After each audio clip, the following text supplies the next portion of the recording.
Assalamualaikum warahmatullahi wabarakatuh. Perkenalkan, nama saya Yuli Damayanti dengan NIM 2010202020, kelas PAI 20021, tugas MK 1AD, dengan dosen pembimbing Ibu Mutia Dewi, MPDI. Pertama, saya itu akan menjelaskan pengertian kemajuan Barat dalam bidang sains dan teknologi. Istilah teknologi mulai menonjol pada abad ke-20-an seiring dengan berjalannya waktu revolusi industri kedua, dan pengertian teknologi ini berubah pada permulaan abad ke-20 ketika para ilmuwan sosial Amerika dimulai oleh Thorstein Veblen menerjemahkan bahwa gagasan-gagasan dari konsep Jerman teknik menjadi teknologi. Sedangkan sains atau ilmu dapat dipandang sebagai produk, proses atau paradigma etika, sikap atau nilai. Selanjutnya itu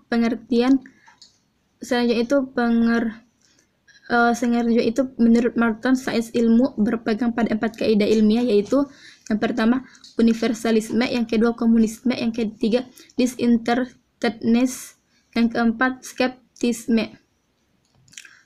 Yang selanjutnya itu hubungan antara sains dan teknologi. Konsep sains yang bersifat klasik mempelajari materi dengan ukuran besar atau makro, seperti konsep mekanik, termodinamika, listrik, dan seterusnya. Sedangkan sains modern mempelajari materi menggunakan teori kuantum dengan ukuran mikro. Contohnya itu teori atom, molekul zat, ikatan kimia, pengetahuan material, dan seterusnya.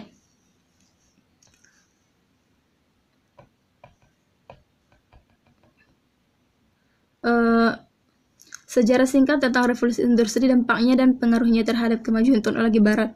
Revolusi industri merupakan periode antara tahun 1750 sampai 1850-an, di mana terjadinya peran di bidang pertanian, manufaktur, perkembangan, transportasi, dan teknologi, serta memiliki dampak yang mendalam terhadap kondisi sosial, ekonomi, dan budaya di dunia.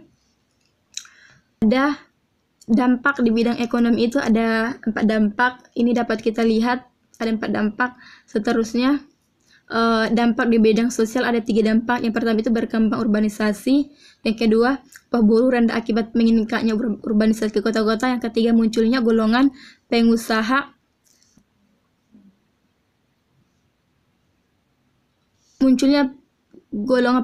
dan golongan buruh di dalam kegiatan. Selanjutnya itu ada dampak di bidang politik. Dapat kita lihat ada 2 dampak. Yang pertama munculnya gerakan sosial kaum buruh yang diperlakukan tidak adil oleh kaum pengusaha, mulai bergerak menyusun kekuatan untuk memperbaiki nasib mereka. Yang kedua itu munculnya partai politik dalam upaya memperjuangkan nasibnya, maka kaum buruh terus menggalang persatuan. Ada 5 faktor kunci yang turut mendukung terjadinya revolusi industri, antara lain yang pertama masa perdamaian dan stabilitas yang diikuti dengan penyatuan Inggris dan Skotlandia. Yang kedua itu menghormati kesucian kontrak. Yang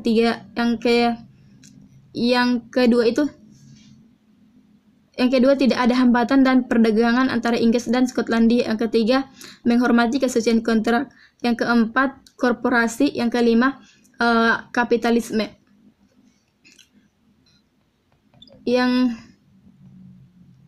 selanjutnya itu dampak di bidang politik. Munculnya imperialisme modern. Kaum pengusaha atau kapitalis umumnya mempunyai pengaruh yang kuat dan pemerintah untuk melakukan imperialisme demi kelangsungan industrialisasinya. Dengan demikian lahirlah imperialisme modern, yaitu perluasan daerah-daerah sebagai tempat pemasaran hasil industri, mencari bahan mentah, penanaman modal yang surplus, mudah, dan tempat mendapatkan tenaga buruh yang murah.